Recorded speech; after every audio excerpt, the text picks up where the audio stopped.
So Tanuja says 18 means A. What about others?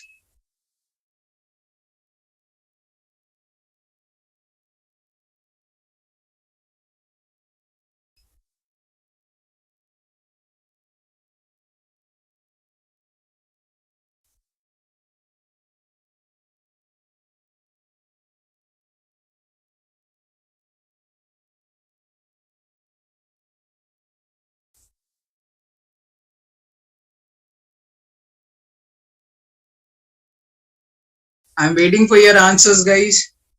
I'll not start until and unless you post your answers.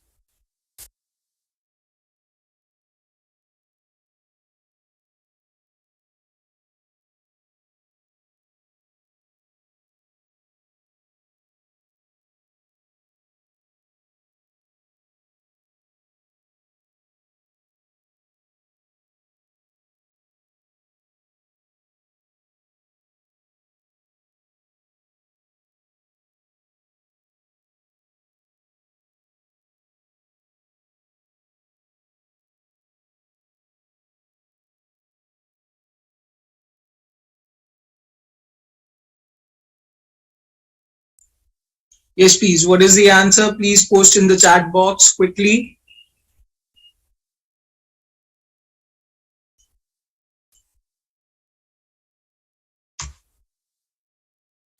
And if you have any answer different from the options, post that in the chat box.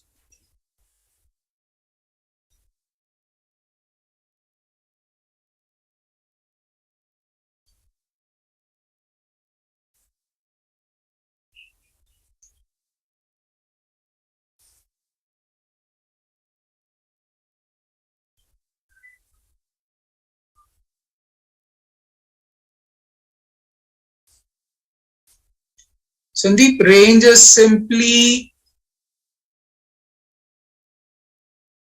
largest value of the series minus smallest value.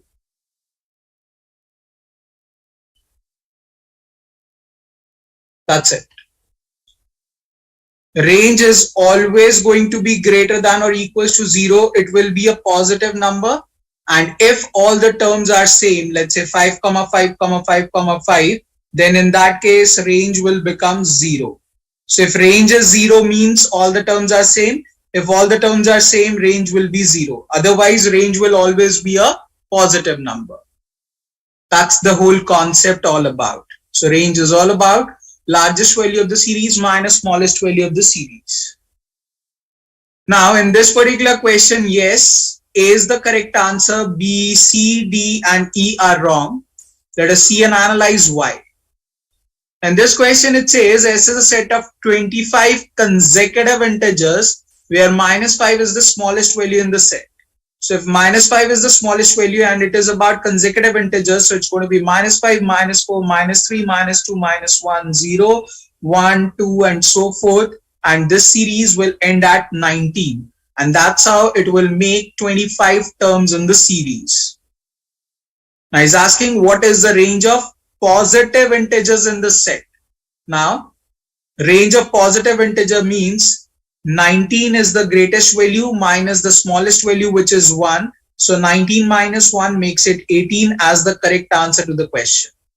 And we need to remember this fact, 0 is neutral in nature, neither positive nor negative. That's why the first positive term will be 1 and the last positive term in this case is 19. So my correct answer will be 18.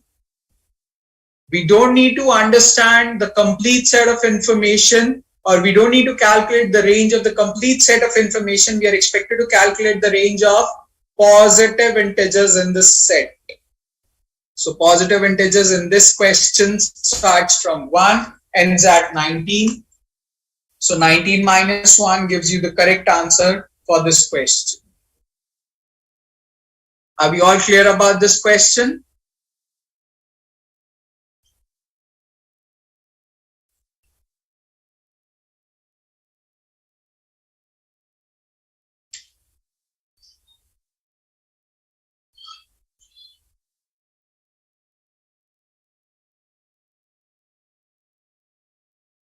Awesome then. Quickly make a note of it and then we'll move on.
Okay guys, moving on. Now the next idea in place is the concept about standard deviation. So first of all, we are going to understand the concept, then its meaning.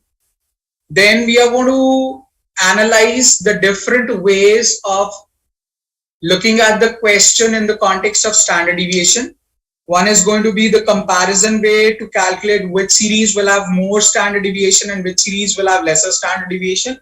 And in the end, we are going to also see and look at the way to calculate the value of the standard deviation. So let us begin with that. So first of all, what does standard deviation signifies? Simply remember, standard deviation signifies or represents the deviation of the observation from the mean. Standard deviation signifies how much the terms are deviated or scattered or dispersed from the mean value. Standard deviation, I repeat, signifies how much the terms are deviated, scattered or dispersed from the mean value. Here, what you need to understand is more scattered the data is, more will be standard deviation and vice versa.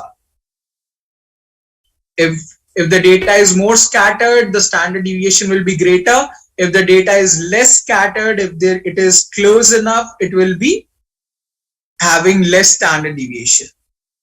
Next, right now just focus on the statement. I'll explain the meaning later on with an example. Simply remember, to have the minimum standard deviation, the observations should be very close to mean.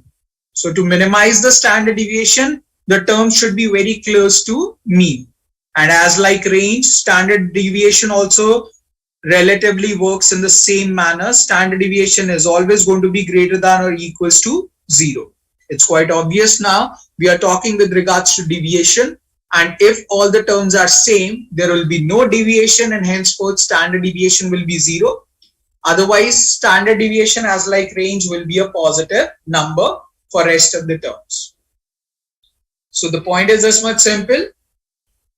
If all the terms are same, standard deviation will be 0. Otherwise, it will be something positive. So standard deviation as like range will be greater than or equals to 0. So I'm repeating stuff from the beginning. Standard deviation signifies how much the terms are deviated or scattered or dispersed from the mean value. Greater the deviation is, more will be standard deviation. Lesser the deviation is, less will be standard deviation. To have the minimum value of standard deviation, the term should be very closer to mean.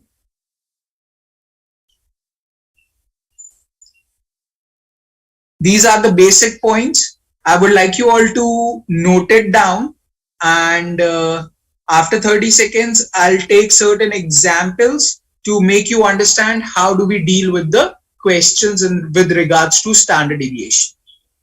Note this down and then we'll move on.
Okay, guys.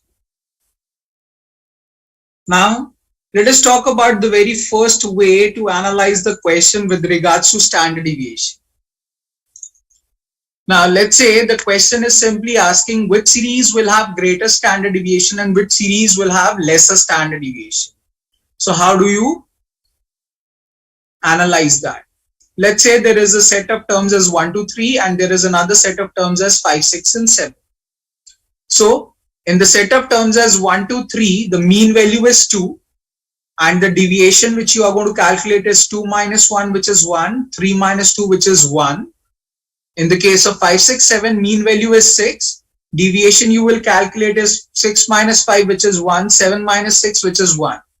Now here the deviations are 1 and 1. Here also the deviations are 1 and 1. Deviations are exactly same. So therefore the standard deviation of the two series will be equal.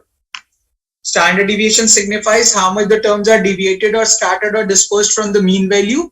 So if they are equally dispersed from the mean value, then the standard deviation of the two series will be same. Similarly, let's say there are terms as 1, 2 and 3 and there is another set of terms as 116, 117 and 118. In this case, mean value is 2, deviation is 1 and 1. In this case, mean value is 117, deviation is again 1 and 1. Again, in both the cases, the deviations are exactly same. So the standard deviation of both the series will be again equal.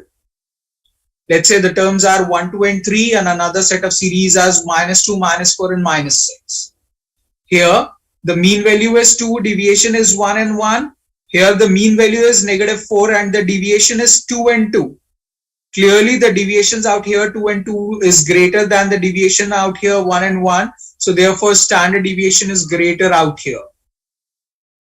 Now, the objective of doing these three questions is, in the first question, it was quite simple to recognize that if the deviations are same, standard deviation will be equal.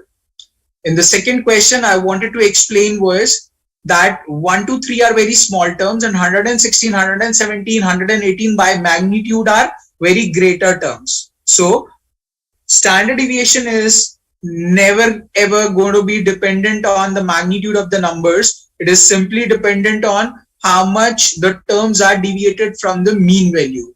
If the deviations are same, then the standard deviation will be same. That's the whole sole objective. And clearly in the third example, standard deviation is also not dependent on positive and negative sign. It is totally dependent on how much the terms are deviated from the mean value. So wherever the deviations will be greater, their standard deviation will be greater. There is a plus point about this ideology and there is a minus point as well.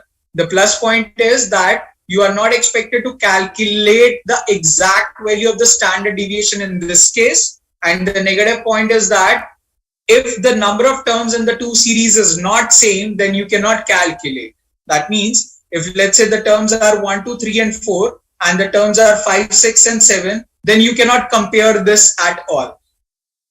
Because here are 4 terms, here are 3 terms. So it is out of comparison. So comparison can be made only when the number of terms are same, otherwise not. And simply remember, everything is totally dependent on how much the terms are deviated from the mean value. So wherever the deviation will be greater, the standard deviation will be greater for that series. Am I clear about this point?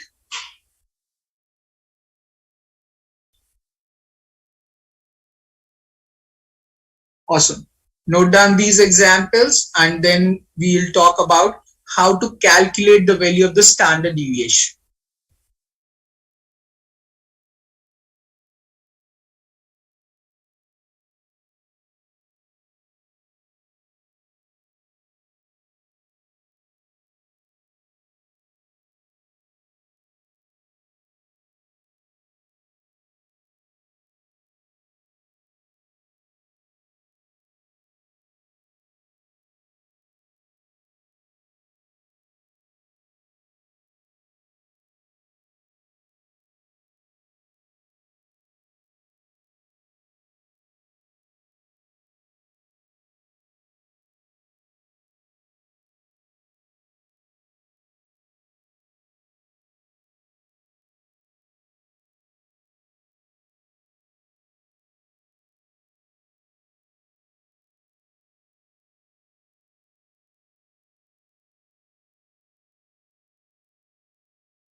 Okay guys, moving on. Let us consider the steps to be followed to calculate the value of the standard deviation. Now, first of all, let me tell you this fact that why it is important in the context of GMAT. See, in case of data sufficiency question, we are not expected to exactly calculate the final answer, but still there are going to be certain questions which requires justification that whether this will be greater or that will be greater, and in that case exact value automatically becomes important. So to calculate that scenario, we should know the 5 steps which are to be followed to find out the value of the standard deviation. So what exactly it is? Keep it simple. Simply remember, first step is to find out the mean value of the series. Second step is to find out the differences of the terms from the mean value. Third step is square the differences. Fourth step is take the average of these squares. And fifth step is find the square root of the value which you have calculated in the previous step, step number 4. So simply, first of all, find the mean of the series, find the differences of the terms from the mean, square the differences, take the average of these squares and find the square root. Now, if you look at the third step and the fifth step, you will encounter the fact that the third step is talking about squaring the numbers and fifth step is talking about square rooting the numbers. So automatically the final answer of the standard deviation needs to be a positive number. And as discussed, standard deviation is always going to be greater than or equals to 0 for sure. If it is 0, then that means all the terms are same. Otherwise, it will turn out to be a positive number, because in the third step we are squaring out and in the final step we are finding out the square root.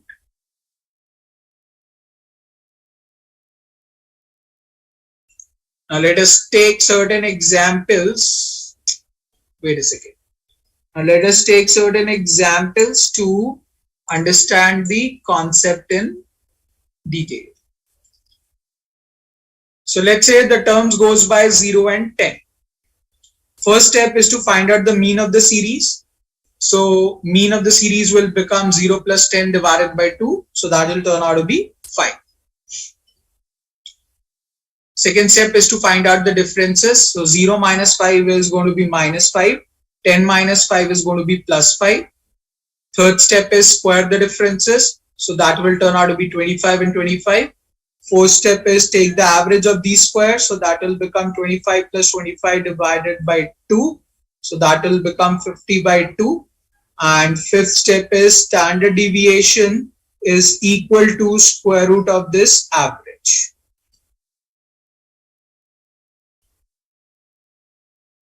Let's take another set of example. Let's say the terms goes by 0, 5 and 10. Step number 1 is to find out the mean of the series. So that will be 0 plus 5 plus 10 divided by 3. Upon solving, the mean value will turn out to be 5. Step number 2 is find the differences. So 0 minus 5 is minus 5. 5 minus 5 is 0. 10 minus 5 is plus 5. Step number 3 is square the differences. So that's going to be 25, 0 and 25. Step number 4 is take the average. So it will become 25 plus 0 plus 25 divided by 3. So that turns out to be 50 over 3. And final step, step number 5 is standard deviation is equals to square root of the average 50 by 3. Let's take another example. Let's say the terms goes by 0, 5, 5 and 10. First step is to find out the mean of the series. So that turns out to be 0 plus 5 plus 5 plus 10 divided by 4. That will be 20 by 4, which will turn out to be 5. Step number 2 is find the differences. So that's going to be minus 5, 0, 0 and 5. Step number 3 is square the differences. So that's going to be 25, 0, 0 and 25. Step number 4 is take the average. So it's going to be 25 plus 0 plus 0 plus 25 divided by 4. So that turns out to be 50 by 4.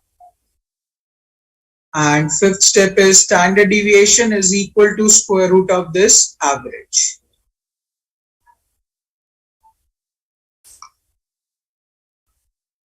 So this is how basically you are expected to calculate the value of the standard deviation.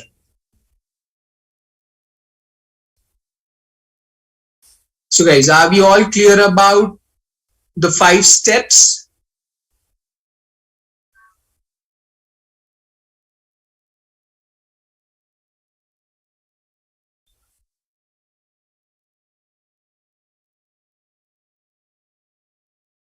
Awesome, man. So guys, we are going to take a break out here for about 15 minutes and then we'll resume the class. And after the break, I'm going to continue with these examples only and I'm going to ask you different questions based on it. So side by side, no side by side, just take a break, enjoy, and we'll talk about the things after 15 minutes. Enjoy your break. See you guys in 15 minutes.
Okay guys, is everyone back from the break?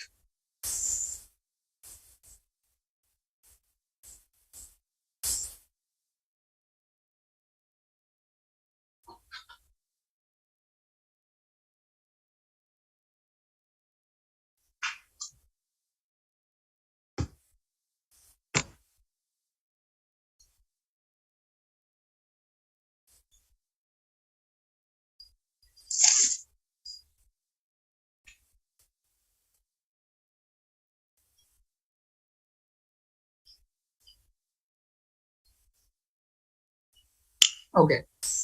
Now,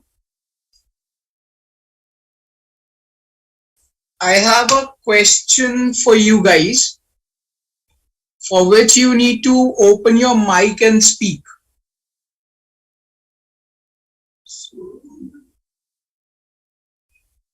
Okay. Now you need to understand here and let me know that what exactly do you see the similarity or differences in the three questions written out here? What similarities or differences do you see in the questions written out here?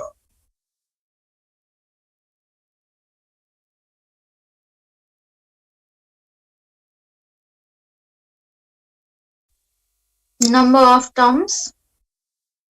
Number of terms means what? Is it a similarity or a difference or what? It's a difference.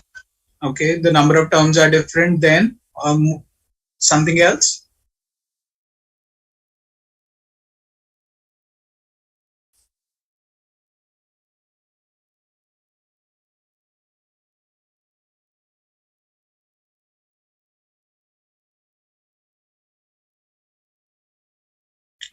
Okay. Let me answer myself what exactly I want as the answer. Now, when I say what similarity or differences do you see in the question, then I'm only talking about the terms as 0, 10, 0, 5, 10, 0, 5, 5, 10. So I'm not talking about 5 steps. I'm just talking about the question 0, 10, 0, 5, 10, 0, 5, 5, 10. So in this case, the similarity you see is the first and the last term, which is 0 and 10, is always the same. And the second difference, I think Tanuja has already specified that the number of terms are different in every case. Now, when I say the first and the last term, which is the lowest and the largest value is same, implies that in all the cases, range is same. So here in the three examples, I have kept range as same. Now further, if you notice, you will encounter the fact that the first step, which is finding out the mean of the series, is also turning out to be the same. For the three series, the mean is 5. Now can you tell me why the mean of all the three series is same?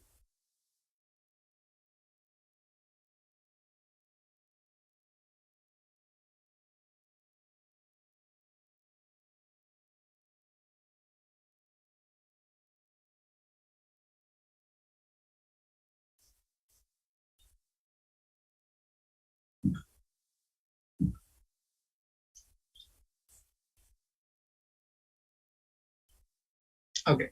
If you don't know, then let me answer the question. Why is mean value same for all the three questions? Now, if you analyze for the first question, wherein the terms are 0 and 10, the mean was 5. Now, simply remember, if you introduce the mean value of the series in the series itself, it will always produce the same mean. Again, if you introduce the mean value of the series in the series itself, it will always produce the same mean. Even if you would have taken 5 multiple times, then also the mean value of the series will still be the 5. The point is, mean work like a weighing balance. So if you have noticed, the weighing balance looked like somewhat this way. So just a second. So the weighing balance works like somewhat this way. There is a there is a list of terms on the left hand side, there is list of terms on the right hand side, and mean value turns out to be in between. Now, if you introduce a term on the left hand side of the mean will start moving towards left hand side. If you introduce a term on the right hand side of the mean will start moving towards right hand side.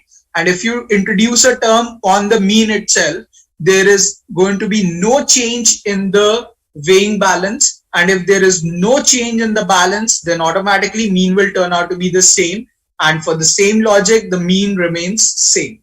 So if by I would say on simple terms, if you introduce the mean value of the series in the series itself, it will always produce the same mean. Now, if you are introducing the mean value of the series in the series itself, then it will create zeros as the deviations. And if it is creating zeros as the deviation, then obviously the numerator in all the three cases will remain same. But because we are increasing the number of terms, so denominator will keep on increasing. And if the numerator is kept constant and the denominator keeps on increasing, the value of the fraction keeps on decreasing. And this third example will have least standard deviation as compared to the others. That means if I want least standard deviation of the series and I'm introducing a new term, then it should be equivalent to the means of the series. Because if you introduce the mean value of the series in the series itself, it will create zero as the deviation, and henceforth it will minimize the standard deviation. Now the point is, if you introduce any other term apart from mean, this will never ever be zero. This will be certain terms, and this will automatically increase the numerator, and automatically the value of the fraction will be greater than this. So to have the least standard deviation, we need to introduce the mean value of the series in the series itself. So there are 4 or 5 things associated with standard deviation. The very first thing is standard deviation signifies how much the terms are deviated, scattered, or dispersed from the mean value. Second is greater the deviation is, more will be standard deviation. Lesser the deviation is, less will be standard deviation. Third is to compare the standard deviation of two series, the number of terms should be same. Fourth is, this is the 5 steps to be followed to find out the value of the standard deviation. Fifth is, if you introduce the mean value of the series in the series itself, it will always give you same mean, and it will always produce the least standard deviation. Am I clear about all these points?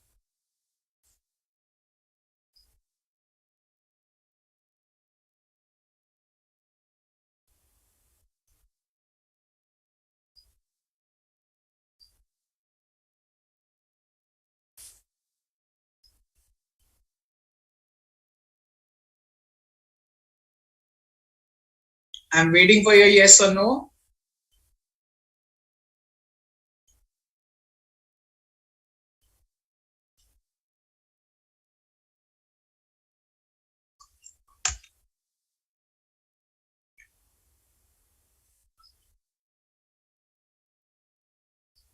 Awesome then. I'll give you a minute to digest the idea and then we'll move on.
Okay, guys. So the basics of these 5 topics are over: mean, median, mode, range, and standard deviation. Now we are going to talk about certain applications and certain more things associated with this concept. Now, just now I have explained the concept of mean. I'm going to discuss it in detail. So as I mentioned that mean works like a weighing balance. So this is the weighing balance. There will be certain terms on the left hand side of mean. There will be certain terms on the right hand side of mean, and mean will be somewhere in between. If you introduce a term on the left hand side of the mean will start moving towards left hand side. If you introduce a term on the right hand side of the mean will start moving towards right hand side. Now let me take an example here to make you understand the same thing. So if the terms are 1, 2, 3, 4, 5. So in this scenario, the mean of the series is 3. Now if you introduce 3 again in the series, 1, 2, 3, 3, 4, and 5, the mean value of the series will still remain the same as 3. Because you have introduced the mean again itself in the series. So it won't change the mean of the series. It will remain the same. But let's say you introduce 1, 2, 2, 3, 4, and 5. So you have introduced a term lesser than mean. So out here, when you will calculate, the mean will turn out to be 2 decimal something. That means the mean value has decreased from 3. So mean has started moving towards left hand side. So you can see 2 as a number is on the left hand side of the mean, which was 3. So if you introduce a term lesser than mean, then in that case, the mean will start decreasing. Similarly, 1, 2, 3, 4, 4, and 5. So if you have introduced a term greater than mean, that is 4. So in this case, the mean value of the series will become 3 decimal something. That means now, because you have introduced a term greater than mean, so mean has started moving towards right hand side, and it is now greater than 3. It is going to be 3 decimal something. So the point is this much simple. If you introduce the term as mean, the mean value will remain same. If you introduce a term less than mean, the mean will start moving towards left hand side. And if you introduce a term more than mean, the mean will start moving towards right hand side. Am I clear about this concept?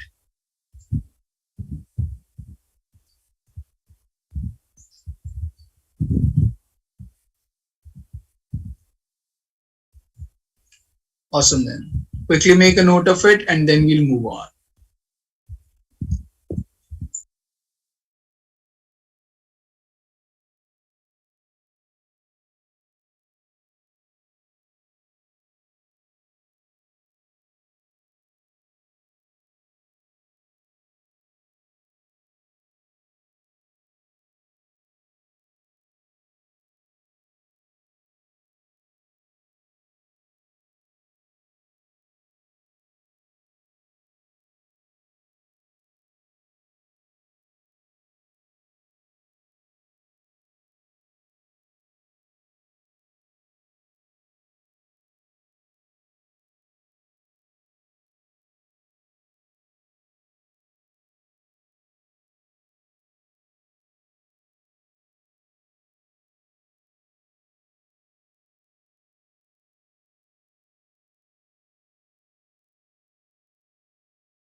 Okay, now the next idea.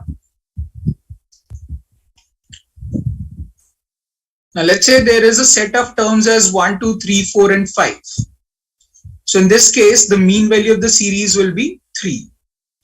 Let's say I add 10 as a constant amongst all the terms. Now if I add 10 as a constant amongst all the terms, the new set of terms will become 11, 12, 13, 14, and 15. And now in this case, the new mean of the series will become 13. Now if you compare the old mean with the new mean, you will encounter the fact that the old mean was 3 and the new mean is 13, which means there is a difference of 10. And this 10 is the same number which I actually added amongst all the terms in the series to find out the new one. So that means I can simply state the fact that addition of a constant amongst all the terms in the series directly affects the value of the mean. Similarly, let's say I multiply all the terms with -2. If I multiply all these terms with -2, 1, 2, 3, 4, 5, the new set of terms will become -2, -4, -6, -8, -10. And now when you calculate the mean of the series, it will turn out to be -6. That means the old mean was 3 and the new mean is -6. And if you see the difference, the old mean got multiplied with the constant and you got the new mean as -6. That means multiplication of a constant directly affects the value of the mean. So what we can simply state is that to find out new mean, we don't need actually the terms. We just need the old mean and what is happening with the terms to get the value of the final mean. That means whatsoever is the old mean directly gets affected by addition, subtraction, multiplication or division of the constant to get you the new mean in place. So that means if the question says that mean of certain set of terms is A and you divide all the terms by the constant B, so what will be the new mean? The new mean will be simply A over B. That's it. This will be the final answer. So you don't need what was the set of previous terms. You don't need what was the set of new terms. You just need the new mean. So new mean can be calculated by using the old mean and the constant. And the relation is this much simple, that old mean directly gets affected by addition, subtraction, multiplication and division of a constant to get you the new mean in place. Justification is in front of you and the idea is altogether done. Am I clear about the concept here?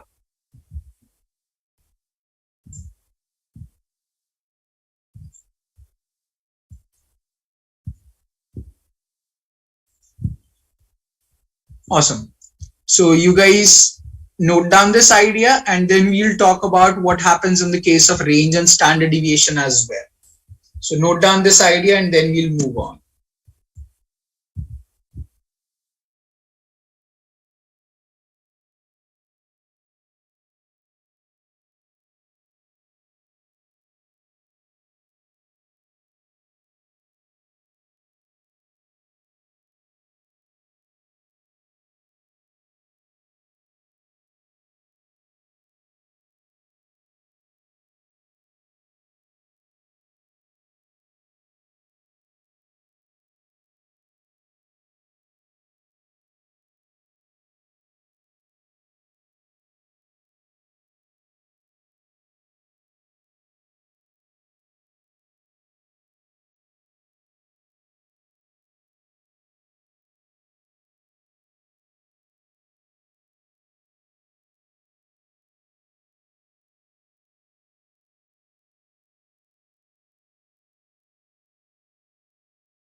Okay guys, moving on to the next idea.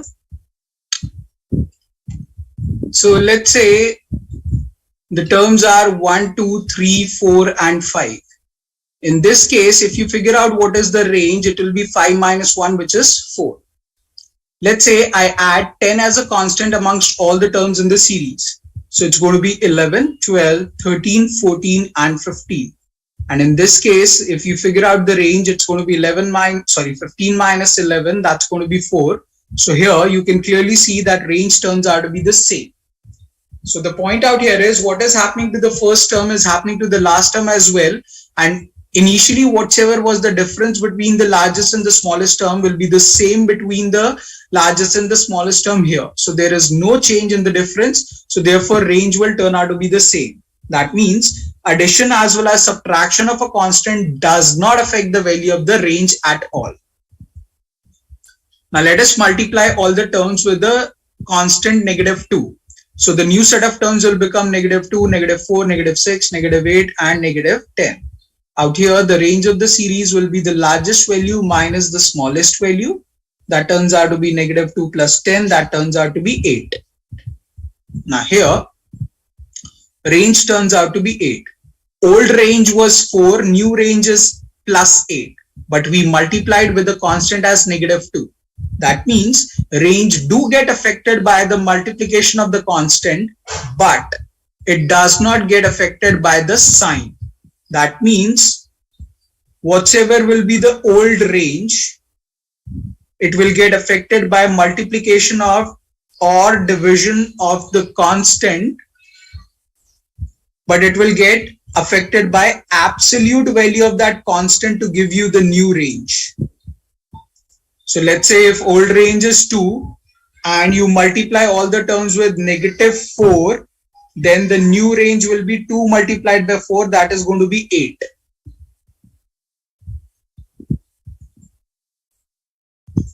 Similarly, if the old range was 6 and you divide all the term with let's say -29, so the new range will be 6 over -29.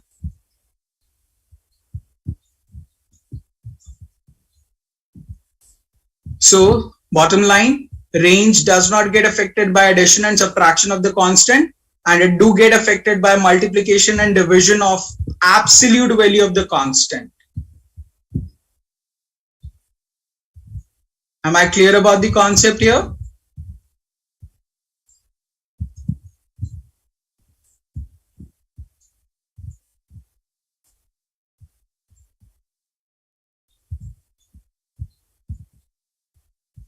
Now, as mentioned earlier as well, range and standard deviation goes hand in hand. So whatever will be the old standard deviation, it get affected by multiplication as well as division of absolute value of the constant to get you the new standard deviation.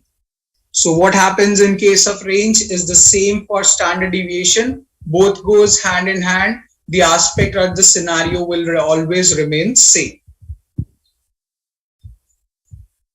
Note down this idea and then we'll move on.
Okay guys, moving on. So So guys, this is the complete set of table which I was actually dealing with. So you can simply see the fact if the terms were XYZ and if you add a constant K, then in case of mean will get directly affected and constant will be added. If you subtract a constant, mean will get directly affected. If you multiply the constant, mean will get directly affected. If you divide the constant, mean will get directly affected. In case of range, we have discussed there will be no change in the case of addition and subtraction, but there will be a direct change of multiplication and division, that too absolute value of the constant. So you can relate out this table. You can take the screenshot and note it down in your notes later on. I'll give you 30 seconds to take the screenshot and then we'll move on. Basically, the idea is the same what we have discussed with examples. It is with the variables. That's it. Note down the idea and then we'll move on.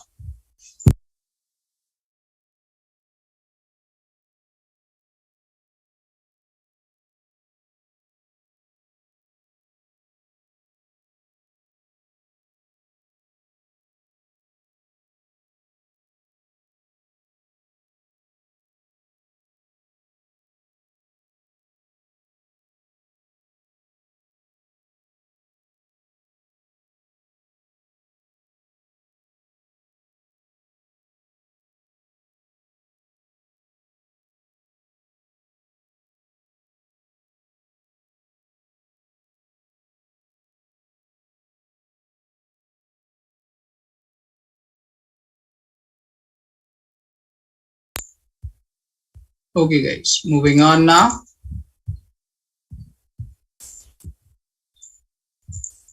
So guys, try out this question. We'll discuss at length. Post your answers in the chat box.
Awesome guys.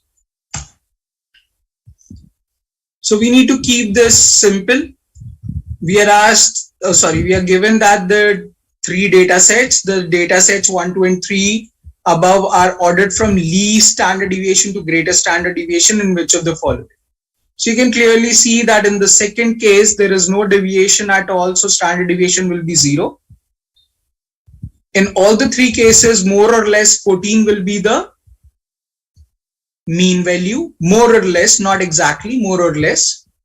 In this case, this is 14, this is 15, this is 12, this is 16, and in this case, it is 2 and 30. So clearly the third set is such wherein the terms are very far from mean, and first set is such it has the terms very near to mean.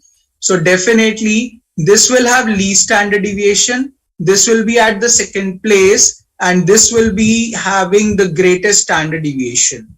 So we were to order from least standard deviation to greatest standard deviation. So second will have the least,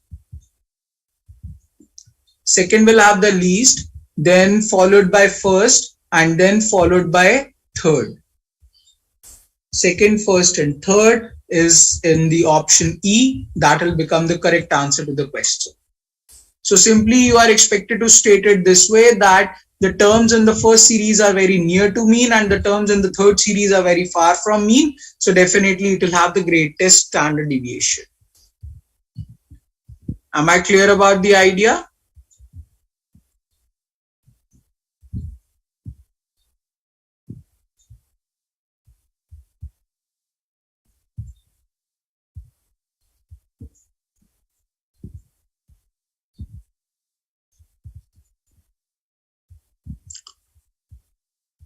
Awesome then. Moving on to the next question, guys. Yes, please try out this question now. Should not take more than 20 seconds to answer.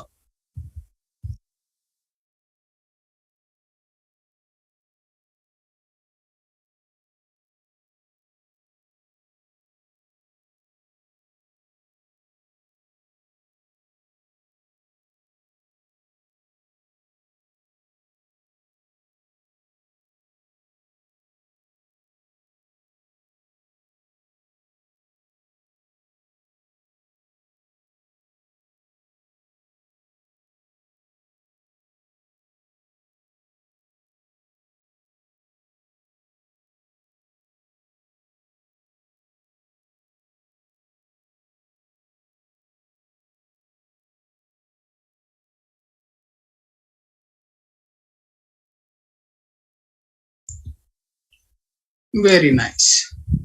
It says given a list of 5 terms as 5, 10, 15, 20 and 25, a 6 term x is added in the list. That means included in the list. What will be the value of x so that the standard deviation of the final list of 6 terms is minimum?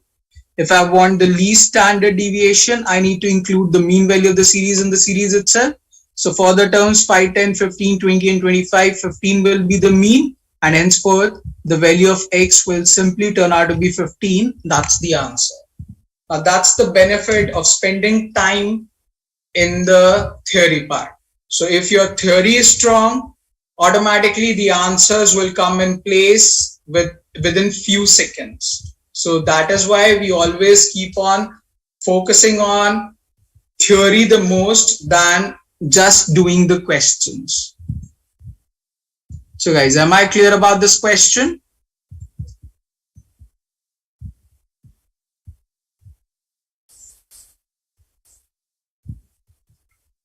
Awesome then. Bottom line, to have the least standard deviation, we need to introduce the mean value of the series in the series itself. That's the whole idea altogether. Yes, please. This is a good question. Take your time, try out, and tell me what will be the answer.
Very nice, Tanuja and Jyoti, very good. Now let us quickly analyze the question in detail. It says mode of 7 student scores is 87. So in this question, mode is 87, which means 87 as a term will appear the maximum number of times in the series. Next is average is 80. So mean is 80. Mean means sum of all the terms divided by number of terms is given to us as 80. That means sum of all the terms is given to us as 560.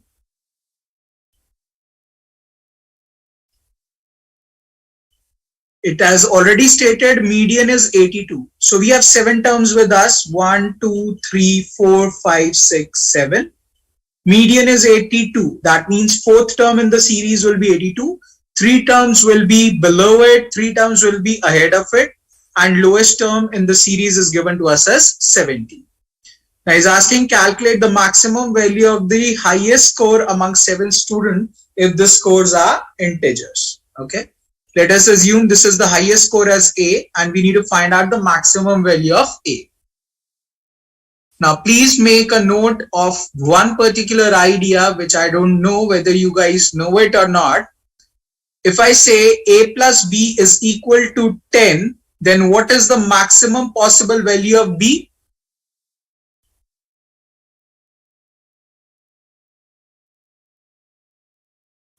If A plus B is equal to 10, what is the maximum possible value of B? Don't dishearten me, Tanuja. You solve this question right and you are giving the wrong answer to this concept, which is actually applicable in this question. Okay, question is, if the sum of two variables A and B is equal to 10, what is the maximum possible value of B?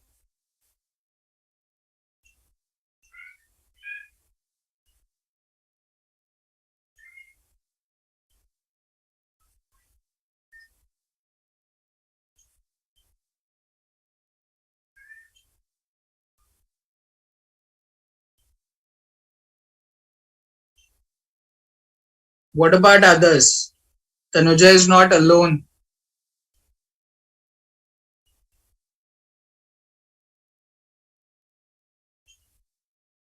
So Aman, Diksha, Jyoti, Sandeep,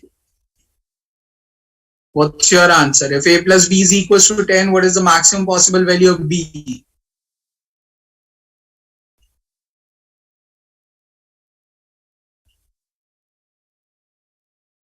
Never mind, don't reply. I will also not explain.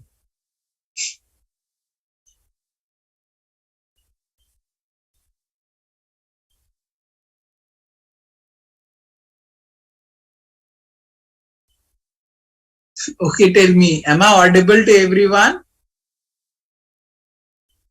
Yes, right? Yes, sir. Yeah, okay, then it's okay. So basically the point is if A plus B is equals to 10, then what will be the maximum possible value of B? So basically we cannot. Now if you say you are taking A to be 0, then B will become 10. Then the point is, how did you get to know that A will be 0? The point is, A could be negative 1, which makes out B as 11. A could be negative 2, A could be negative 1 million, A could be something positive, could be 0, could be negative. We have no clue about it, that what exactly A is. So if we have no clue about what A is, we cannot conclude anything about B. So what we can conclude as a concept out here is that if sum of two or more variables is equals to a constant, one will be maximized when the other will be minimized. So B will be maximum only when A is minimum at its point. So whatsoever will be the logic given in the question, based on that you can use it and find out the answer to it. Similarly, if A plus B plus C is equals to 10, so C will be maximized when individually B as well as A will be at its minimum. Moreover, even if A plus B plus C is equals to 10, C will be minimized when individually A and B are at their maximum. So if I want to minimize something, I need to maximize the rest. If I need to minimize something, I need to maximize the rest. So this is the concept which is basically important and applicable in the context of equations, in the context of exponents, and in the context of statistics as well. If sum of few variables is equals to constant, if you want to maximize one of the constant, the rest of the constant should be minimized. So out here, if you analyze, what we know is that the lowest term in this question is 70, median is 82, mode is 87, and we need to find out the maximum value of the largest integer in this case. Now, if you further notice, 87 is the mode, that means 87 should appear the maximum number of times.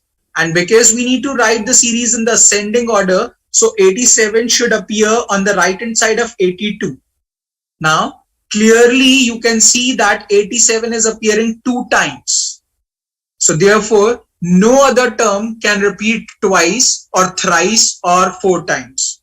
87 is the mode which is appearing the maximum number of times. It's twice. So no other 2 terms can repeat. Now, we are also given with the fact that sum of all these terms is equal to 560. And we want to find out the maximum value of A. If we want to find out the maximum value of A, the rest of the terms should be minimized, wherein 82 is known, 87 is known, 87 is known, 70 is known. The missing 2 links are this and this. Now, if this number is the lowest term as 70, then this number next to it should be 71 because all scores are integers and it should be minimum to make A maximum. And moreover, it cannot repeat as 70 because 87 is the mode which is appearing twice. So the minimum possible value of this has to be 71. Similarly, for the third term, the minimum possible value will be 72 because it cannot repeat as 71 or 70. So therefore, these will be the possible terms in this scenario. And to maximize A, the rest of the terms are these going to be. And upon solving, the value of A will turn out to be 91, which is the correct answer to the question. So there are 2-3 things associated in this question. Firstly, if sum of few variables is equals to constant, one will be maximized when rest are minimized. 87 is given to us as mode. It is appearing 2 times, so no other terms can appear twice. Am I clear about the logic in the question?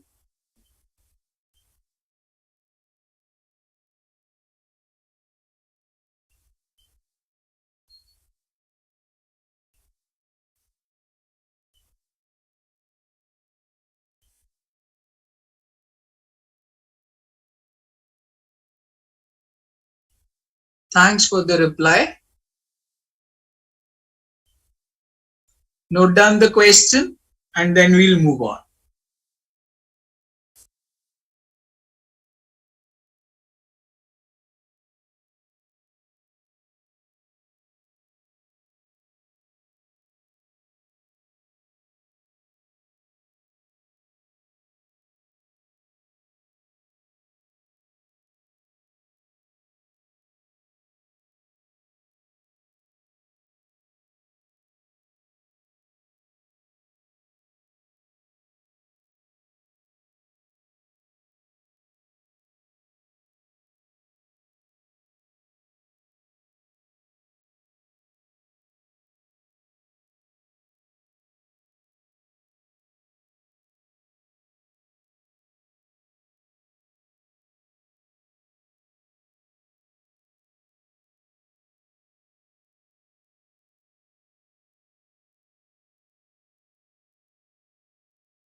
Okay guys, moving on.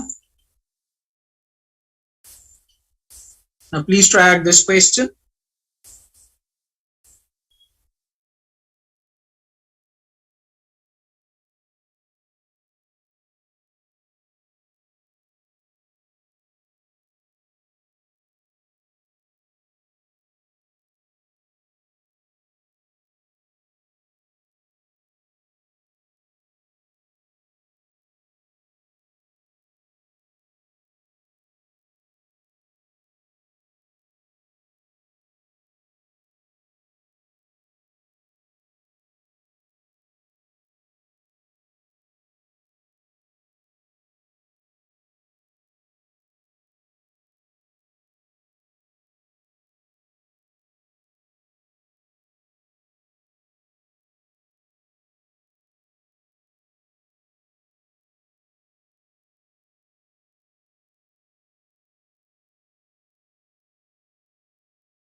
So guys, what is the answer? It's such an easy question.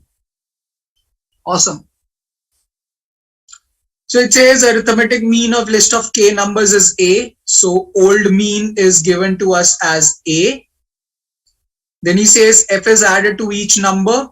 So new mean will simply become a plus f, because f as a constant has been added to each of the terms. So new mean will become old mean plus the constant. And then finally, each of the numbers in the new list formed is divided by q. So new mean will be a plus f whole divided by q, and that will become the answer to the question.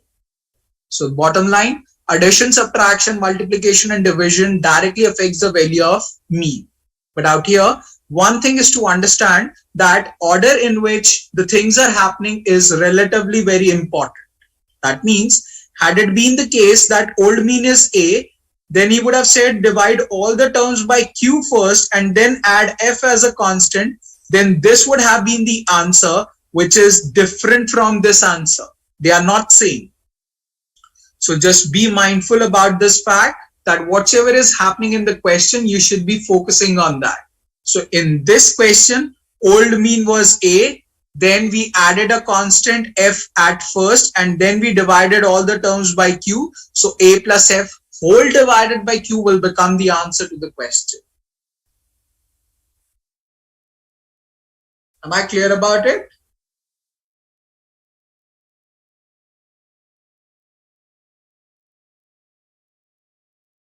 Great. Moving on to the next question. Please try out this one. Very simple. Be quick.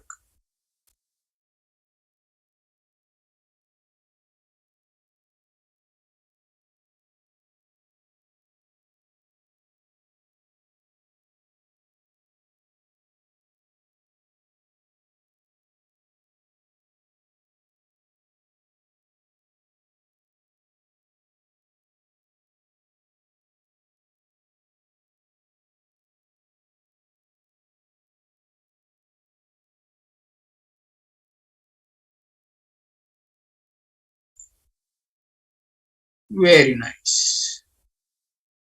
13.7. So the point is, range of 6 numbers is 27.4. Addition of 10 as a constant does not affect the value of the range at all. So no use of it. And then finally, the resulting numbers are divided by 2. So new range will be simply 27.4 divided by 2. That's going to be 13.7. That will be the final answer. So addition and subtraction does not affect the value of the range, but division does. So it will directly affect, and range will get divided by 2. Simple as that. Moving on to the next one. Try this question quickly.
Okay. Fine. D is the correct answer, but on what grounds you have rejected A as well as E? I want to know that. In fact, A, B, C, and D. On what grounds you have rejected? I want to know that.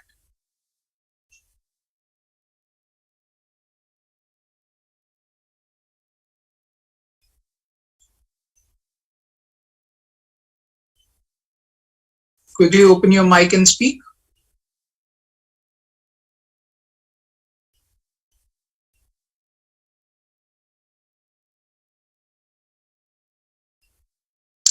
Okay, great.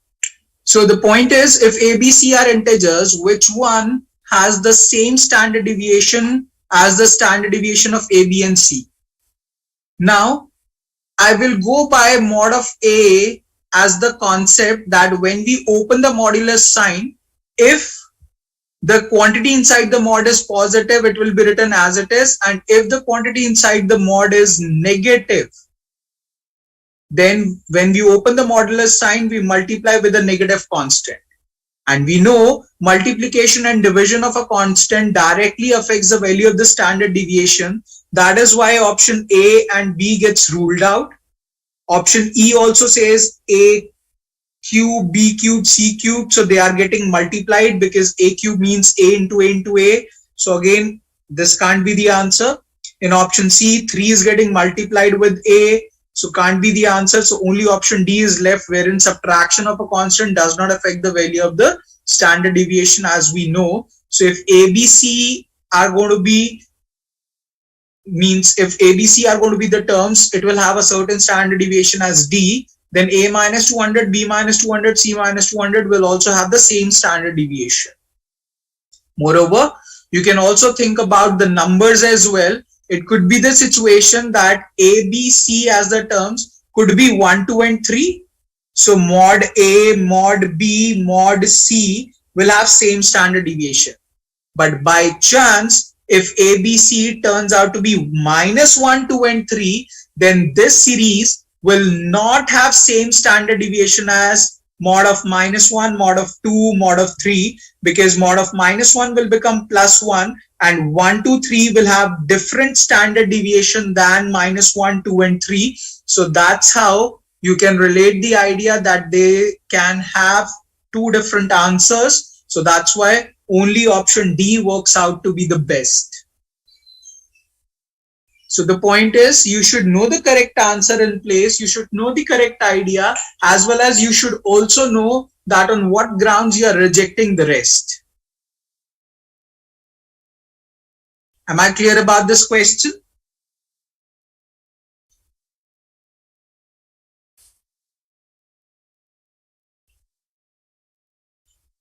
Great then. Moving on to the last question for the day. Yes, please. Try out quickly this question.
Very nice. Very quick, huh? Awesome, guys. Yes, C is the correct answer. Let me give you the justification and then final analysis of this question.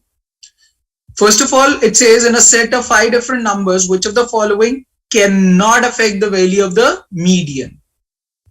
So in such kind of question, when you have a set of 5 different numbers, so you can take the most convenient numbers as 1, 2, 3, 4, and 5, and that will help you out a lot. Now, if you take the numbers as 1, 2, 3, 4, 5, so in this scenario, the median of the series will become 3. Now, we are asked which of the following cannot affect the value of the median. So, which of the following does not change the median is my question. Option A says multiply each number by 2. So, if you multiply each number by 2, the set of terms will become 2, 4, 6, 8, 10. And in this case, median will become 6. Old median was 3, new is 6. Has it changed? Yes. Can it be my answer? No, because we are expected to find out which does not affect. Option B says add 10 to each number. So if you add 10 to each number, the set of terms will become 11, 12, 13, 14, and 15. So the new median will become 13. If you compare it with the old one, there is change. So it also cannot be the answer. Option C says increase the largest number only. If you are increasing the largest number only, the first 4 terms needs to be same. Let's say I'm increasing the largest term to 5 squared. Even if you make it 5 raised to the power 20 or 200 or even 2000, the first 4 terms will never change and the third term will remain the same as 3. So in this case, median is going to be 3. So no matter how much you increase the largest term, it will never ever affect the middlemost term of the series, and henceforth the median of the 2 series will remain same. That means increasing the largest term does not affect the value of the median, so C part has to be the right answer. Now let us analyze why option D and E are wrong, why they are not the answers to the question. Option D says increase the smallest number only. Now, if you increase the smallest number, which is 1, we are not known with the fact how much to increase it. So maybe 1 has been changed to 2.5. If I change 1 to 2.5, the new set of terms will become 2, 2.5, 3, 4, and 5. And in this case, the third term remains the same as 3. But I could have changed 1 as 6 because we are just expected to increase the smallest number. So if we do so, the new set of terms will become 2, 3, 4, 5, 6. And in this case, median becomes 4. In one of the case, it is turning out to be same as 3. In one of the case, it is changing. So we have no confirmation whether it will change or not. So therefore, option D gets ruled out on that ground. Similarly, in option E, it says decrease the largest number only. So the largest number is 5 and we are decreasing it. But by what degree we are decreasing it, we have no clue about it. So if I make 5 as 3.5, then in that case, median remains same as 3. And if I change it to, let's say, 0, the new set of terms will become 0, 1, 2, 3, and 4. And the new median will become 2. So in this case, in one of the case, it is changing. In one of the case, it is not changing. So again, we have no confirmation. So therefore, it will simply get ruled out. So option C gets the correct answer. But eventually, if you do all these things, that's okay to do. I'm not against it. But then you should also remember the concept well in place. So simply remember, if these are the set of terms, then definitely median will be the middlemost term in the series. So simply remember, if you decrease the smallest term or if you increase the largest term, it will never ever affect the value of the median, keeping the number of terms as same. So if you do not introduce anything new and if you just change the value like this, that is decreasing the smallest term or increasing the largest term, it will never ever affect the value of the median. So you can simply figure out wheresoever in the option is written this fact and you can directly mark out that answer. So it says multiply, out, add 10 to each number, out, increase the largest number only, definitely this will never ever affect the value of the median. Increase the smallest number only, may or may not, decrease the smallest number only, may or may not, so will be out. So simply remember, decreasing the smallest term or increasing the largest term never ever will affect the value of the median, because that will never change the value of the middlemost term in the series. So guys, am I clear about the concept here?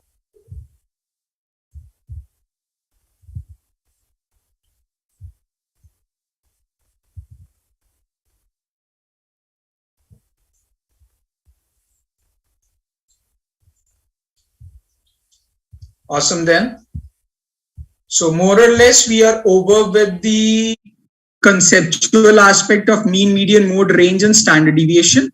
We are left with combined or the weighted mean and normal distribution curve, which we are going to talk about in the next class.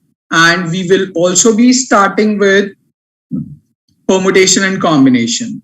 And just be informed, the next class will be on Monday evening, Monday 6:30 to 9:30.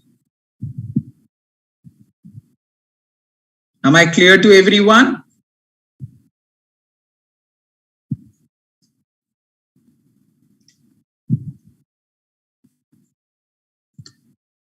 Awesome then. See you guys next week, Monday 6:30. That's all for the day today. Have a very, very good night, good evening, good weekend. See you guys in the next class. Bye-bye. Take care, everyone.